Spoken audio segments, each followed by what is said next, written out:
Jurândia. Documento 188. O período dentro da tumba. O corpo mortal de Jesus permaneceu durante 1 dia e meio no sepulcro de José. O período entre a sua morte na cruz e a sua ressurreição é um capítulo pouco conhecido para nós, da carreira terrena de Micael. Podemos discorrer sobre a colocação do Filho do Homem no sepulcro e incluir nesse registro os acontecimentos associados à sua ressurreição, mas não nos é possível proporcionar muita informação de natureza autêntica a respeito do que realmente aconteceu durante esse tempo, de cerca de 36 horas, desde as 3 horas da tarde da sexta-feira até as 3 horas da manhã de domingo. Esse intervalo de tempo, na carreira do Mestre, começou pouco antes de haver sido ele descido da cruz pelos soldados romanos. Jesus permaneceu suspenso na cruz por 1 hora depois da sua morte. E teria sido retirado mais cedo, caso não houvessem protelado o golpe final nos 2 ladrões. Os dirigentes dos judeus haviam planejado atirar o corpo de Jesus nos fossos abertos de Geena, ao sul da cidade. Era costume desfazer-se assim das vítimas da crucificação. Se esse plano tivesse sido cumprido, o corpo do Mestre teria estado exposto às bestas selvagens. Nesse meio tempo, José de Arimateia, acompanhado de Nicodemos, foi até Pilatos para pedir que o corpo de Jesus lhes fosse entregue para um sepultamento adequado. Não era incomum que os amigos das pessoas crucificadas oferecessem subornos às autoridades romanas, para conseguirem o privilégio de ter a posse de tais corpos. José foi diante de Pilatos, levando uma grande quantia em dinheiro, caso viesse a ser necessário pagar pela permissão de trasladar o corpo de Jesus a um sepulcro privativo. Pilatos, contudo, não quis aceitar dinheiro para isso. Quando ouviu o pedido, rapidamente assinou a ordem que autorizava José a ir ao Gólgota e imediatamente tomar posse plena e completa do corpo do Mestre. Nesse meio tempo, com a tempestade de areia consideravelmente diminuída, um grupo de judeus, representando o Sinédrio, havia ido até o Gólgota a fim de certificar-se de que o corpo de Jesus, junto com os dos 2 ladrões, havia sido lançado aos fossos públicos abertos. O sepultamento de Jesus. Quando chegaram ao Gólgota, José e Nicodemos encontraram os soldados descendo Jesus da cruz, e os representantes do Sinédrio estavam por perto para assegurarem-se de que nenhum dos seguidores de Jesus tentasse impedir que o seu corpo fosse para as covas comuns dos criminosos. Quando José apresentou ao centurião a ordem de Pilatos para que o corpo do Mestre lhe fosse entregue, os judeus criaram um tumulto e reclamaram a sua posse. No seu desvario, eles tentaram apossar-se do corpo de modo violento, mas, ao tentarem fazer isso, o centurião ordenou que 4 dos seus soldados, a seu lado, com as suas espadas desembainhadas, ficassem 2 de cada lado rente ao corpo do Mestre que jazia no chão. O centurião ordenou aos outros soldados que deixassem de lado os 2 ladrões e afastassem esse grupo de judeus enfurecidos. Quando a ordem foi restabelecida, o centurião leu a permissão de Pilatos para os judeus e, dando um passo para o lado, disse a José: "Este corpo é teu para que faças com ele o que achares conveniente. Eu e os meus soldados estaremos aqui para assegurar que nenhum homem interfira." Uma pessoa crucificada não podia ser enterrada em um cemitério judeu. Havia uma lei que proibia estritamente esse procedimento. José e Nicodemos conheciam essa lei e, no caminho de saída do Gólgota, decidiram sepultar Jesus no sepulcro novo pertencente à família de José, cavado em rocha maciça e localizado a uma pequena distância ao norte do Gólgota e do outro lado da estrada que conduzia a Samaria. Ninguém havia sido ainda sepultado nessa tumba e eles julgaram que seria apropriado que o Mestre descansasse ali. José realmente acreditava que Jesus ressuscitaria dos mortos. Nicodemos, entretanto, duvidava muito disso. Esses antigos membros do Sinédrio haviam mantido mais ou menos em segredo a sua fé em Jesus, embora os seus companheiros sinedristas há muito suspeitassem deles, antes mesmo de haverem retirado-se do conselho. A partir de então eles foram os discípulos mais declarados de Jesus em toda a Jerusalém. Por volta de 4:30 da tarde a procissão do enterro de Jesus de Nazaré partiu do Gólgota, em direção ao túmulo de José, do outro lado da estrada. O corpo, envolto em um lençol de linho, foi levado por 4 homens, seguidos pelas mulheres da Galileia, que se mantiveram fiéis na vigília. Os mortais a carregarem o corpo material de Jesus até o sepulcro foram José, Nicodemos, João e o centurião romano. Eles levaram o corpo até dentro da tumba, uma câmara quadrada com cerca de 3 metros de lado, que prepararam apressadamente para o sepultamento. Os judeus de fato não enterravam os seus mortos, eles os embalsamavam. José e Nicodemos haviam trazido consigo grandes quantidades de mirra e de babosa, e enrolaram o corpo com bandagens saturadas dessas soluções. Quando terminaram de embalsamá-lo, ataram um pano em volta do rosto, envolveram o corpo em um lençol de linho e, com reverência, colocaram-no em uma das plataformas da tumba. Após colocarem o corpo na tumba, o centurião fez um sinal para que os seus soldados ajudassem a rolar a pedra de fechamento, diante da entrada da tumba. Então alguns dos soldados partiram para Geena, levando os corpos dos ladrões, enquanto outros voltaram entristecidos para Jerusalém, a fim de observar a festa de Páscoa de acordo com as leis de Moisés. O sepultamento de Jesus foi feito com uma pressa e uma precipitação incomuns, porque aquele era o dia da preparação e o sábado estava aproximando-se rapidamente. Os homens voltaram apressados para a cidade. As mulheres, entretanto, permaneceram perto da tumba até que a noite escura houvesse chegado. Entretanto, enquanto tudo isso estava acontecendo, as mulheres permaneciam escondidas perto e à mão, de modo que viram todas as coisas. Observaram onde o mestre havia sido sepultado. Escondiam-se assim por não lhes ser permitido participarem junto com os homens de momentos como esses. Essas mulheres achavam que Jesus não havia sido preparado apropriadamente para o sepultamento e, entre si, fizeram um acordo de voltar à casa de José, descansar no sábado, preparar especiarias e unções, e, então, de retornar no domingo pela manhã para preparar o corpo do mestre de modo apropriado para o descanso da morte. As mulheres que ficaram assim perto da tumba nessa sexta-feira à tarde foram Maria Madalena, Maria, a esposa de Clopas, Marta, uma outra irmã da mãe de Jesus, e Rebeca, de Séforis. Com exceção de Davi, Zebedeu e José de Arimateia, poucos dos discípulos de Jesus realmente acreditaram ou compreenderam que ele iria ressuscitar da tumba ao terceiro dia. Guardando a tumba. Se os seguidores de Jesus ficaram desatentos à promessa que ele fizera de ressuscitar da cova, ao terceiro dia, os seus inimigos não o estavam. Os sacerdotes principais, os fariseus e os saduceus lembraram de haver recebido relatórios nos quais ele dizia que ressuscitaria dos mortos. Nessa sexta-feira à noite, depois da ceia de Páscoa, por volta da meia-noite, um grupo de líderes judeus reuniu-se na casa de Caifás e lá discutiram sobre os seus temores a respeito da afirmação do mestre, de que iria ressuscitar dos mortos ao terceiro dia.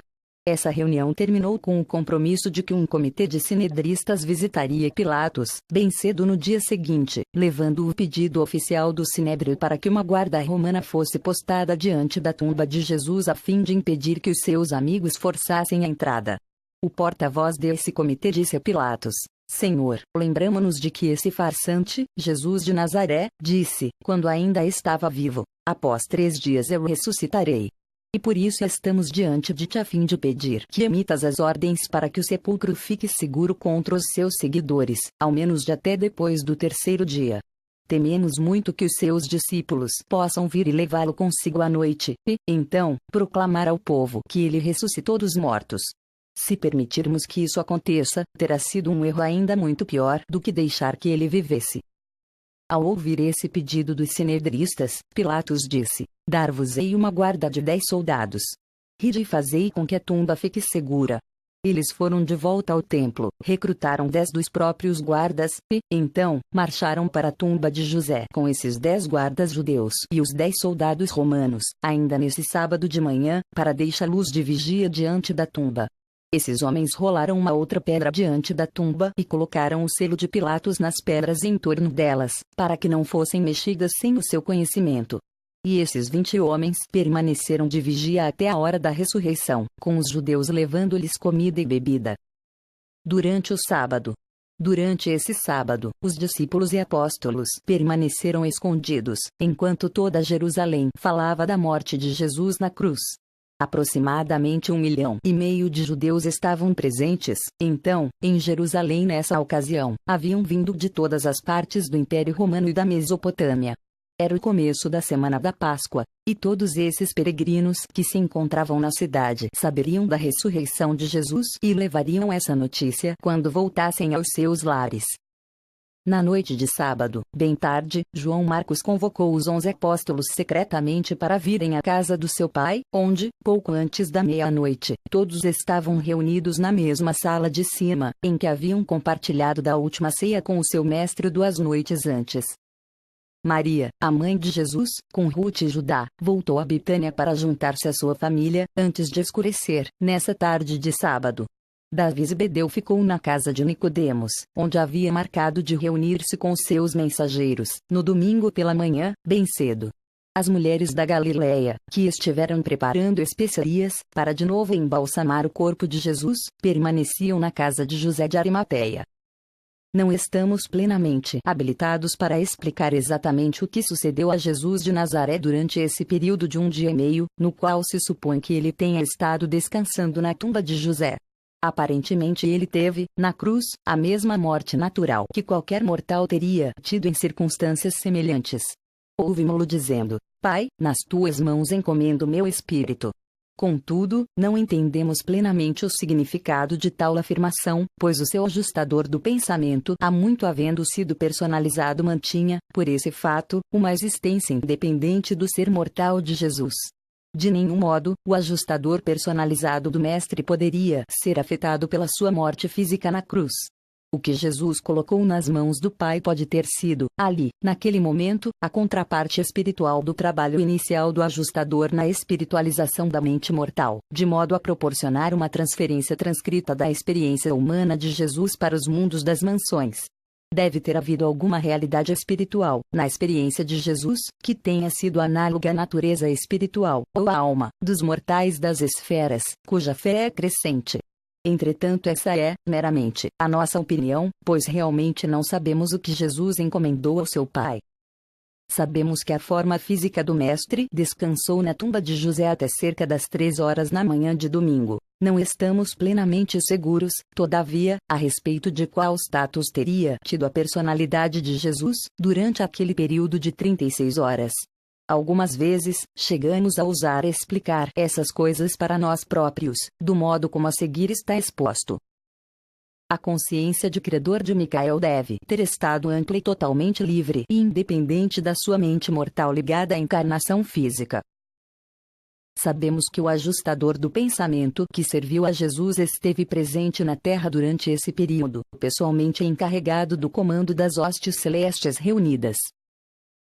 A identidade espiritual, como adquirida pelo homem de Nazaré, e edificada durante a sua vida na carne, inicialmente por meio dos esforços diretos do seu ajustador do pensamento e, mais tarde, pelo perfeito ajustamento, feito por ele próprio, entre as necessidades físicas e os quesitos espirituais para a existência mortal ideal, como se tornou concretizada pela sua escolha incessante da vontade do Pai, deve ter sido consignada à custódia do Pai do paraíso. Se essa realidade espiritual retornou ou não para tornar-se uma parte da personalidade ressuscitada, não sabemos, mas cremos que sim. Neste universo, existem aqueles que sustentam que essa identidade alma de Jesus esteja agora repousando no seio do Pai, para ser, subsequentemente, liberada para liderar o corpo de finalidade de Nébadon, no seu destino ainda não desvelado, ligado aos universos incriados, dos reinos ainda não organizados do espaço exterior. Julgamos que a consciência humana ou mortal de Jesus tenha estado adormecida durante essas 36 horas. Temos motivos para crer que o Jesus humano nada soubesse sobre o que estava ocorrendo no universo durante esse período. Para a consciência mortal, não há registro de lapso de tempo. A ressurreição da vida seguiu ao sono da morte como que no mesmo instante. E isso parece ser tudo o que podemos colocar nestes registros a respeito do status de Jesus durante esse período na tumba. Há uma série de fatos correlatos, aos quais podemos fazer alusão, embora dificilmente sejamos competentes para tentar interpretá-los. No vasto pátio das salas de ressurreição do primeiro mundo das mansões de Satânia, pode ser agora vista uma magnífica estrutura memorial material moroncial conhecida como o Memorial de Micael, agora com o selo de Gabriel. Esse memorial foi criado pouco depois de Micael haver partido deste mundo, e ele traz a inscrição, em comemoração à estada mortal de Jesus de Nazaré em Urântia. Existem registros comprovando que, durante esse período, o Conselho Supremo de Salvington, composto de 100 membros, realizou uma reunião executiva em Urântia sob a presidência de Gabriel. Também há arquivos mostrando que os anciães dos dias de Uversa comunicaram-se com Micael a respeito do status do universo de Nébadon durante esse tempo. Sabemos que ao menos uma mensagem foi passada entre Micael e Emanuel, em Salvington, enquanto o corpo do mestre jazia na tumba. Há bons motivos para acreditar que alguma personalidade assentou-se na posição de Caligástia, no Conselho Sistêmico dos Príncipes Planetários, em Jerusalém, que se reuniu enquanto o corpo de Jesus permanecia na tumba. Os arquivos de Edentia indicam que o pai da constelação de Norlantiadec esteve em Urântia, e de ter ele recebido instruções de Micael durante esse tempo na tumba. E há outras evidências, muitas, a sugerir que nem toda a personalidade de Jesus tenha estado adormecida e inconsciente durante esse tempo de morte física aparente. O significado da morte na cruz. Embora não haja sido para expiar uma culpa racial, a qual o homem mortal de fato não tem, que Jesus passou pela morte na cruz, nem para providenciar nenhuma espécie de aproximação efetiva a um Deus de algum modo ofendido e implacável. E embora o Filho do Homem não tenha oferecido a si próprio em sacrifício para apaziguar a ira de Deus, e abrir o caminho para que o homem pecador obtivesse a salvação, não obstante essas ideias de expiação e de propiciação serem errôneas, no entanto, há significações ligadas a essa morte de Jesus na cruz que não deveriam ser negligenciadas. É um fato que Urântia tornou-se conhecida, em outros planetas habitados vizinhos, como o mundo da cruz. Jesus desejava viver uma vida mortal plena na carne, em Urântia. A morte é, comumente, uma parte da vida. A morte é o último ato no drama mortal. Nos vossos bem-intencionados esforços de escapar dos erros supersticiosos de uma interpretação falsa do significado da morte na cruz, deveríeis tratar de ter cuidados para não cometer o grande erro de deixar de perceber o verdadeiro significado e a importância autêntica da morte do Mestre. O homem mortal nunca foi propriedade dos arquefarsantes. Jesus não morreu para resgatar o homem das garras dos governantes apóstatas e dos príncipes caídos das esferas. O Pai nos céus nunca idealizou uma injustiça tão crassa quanto condenar uma alma mortal pelas más ações dos seus ancestrais. Nem a morte do Mestre, na cruz, teria sido um sacrifício que representasse um esforço para pagar a Deus um débito contraído pela raça da humanidade. Antes de Jesus haver vivido na terra, talvez poderíeis justificar-vos por crerdes em um Deus assim, mas, não depois de o Mestre ter vivido e morrido entre os seus semelhantes mortais. Moisés ensinou sobre a dignidade e a justiça de um Deus Criador, mas Jesus retratou o amor e a misericórdia do Pai Celeste. A natureza animal, a tendência para as más ações, pode ser hereditária, mas o pecado não é transmitido de pai para filho. O pecado é o ato de rebelião consciente e deliberada, da parte da criatura individual volitiva, contra a vontade do Pai e contra as leis dos filhos. Jesus viveu e morreu por um universo inteiro, não apenas pelas raças deste mundo. Se bem que os mortais dos reinos obtivessem a salvação, mesmo antes de Jesus haver vivido e morrido em Urântia, é fato, contudo, que a sua auto-outorga neste mundo iluminou grandemente o caminho da salvação. A sua morte fez muito para deixar definitivamente clara a certeza da sobrevivência dos mortais depois da morte na carne. Embora muito dificilmente seja adequado falar de Jesus como alguém que se tenha sacrificado, como resgatador ou redentor, é totalmente correto referir-se a ele como um salvador. Para sempre ele deixou o caminho da salvação, da sobrevivência, mais claro e certo. Ele mostrou, de um modo melhor e mais correto, o caminho da salvação a todos os mortais de todos os mundos do universo de Nébadon. Uma vez que tenhais captado a ideia de Deus como um Pai verdadeiro e cheio de amor, conceito este que é o único que Jesus sempre ensinou, deveis imediatamente, e com toda a consistência, abandonar, em sua totalidade, todas aquelas noções primitivas sobre o Deus como um monarca ofendido, um governante austero e todo-poderoso cujo deleite maior é descobrir a vós, súditos seus, em más ações, e assegurar que sejais adequadamente punidos, a menos que um ser, quase igual a ele próprio, voluntarie-se para sofrer por vós, ou morrer como um substituto no vosso lugar. Toda a ideia da redenção e da expiação é incompatível com o conceito de Deus, do modo como foi ensinado e exemplificado por Jesus de Nazaré. O amor infinito de Deus não é secundário a nada na natureza divina. Todo esse conceito de expiação e da salvação pelo sacrifício tem as suas raízes e a sua base no egoísmo. Jesus ensinou que o serviço ao semelhante é o conceito mais elevado da fraternidade dos crentes do Espírito. A salvação deveria ser tida como certa por aqueles que creem na paternidade de Deus.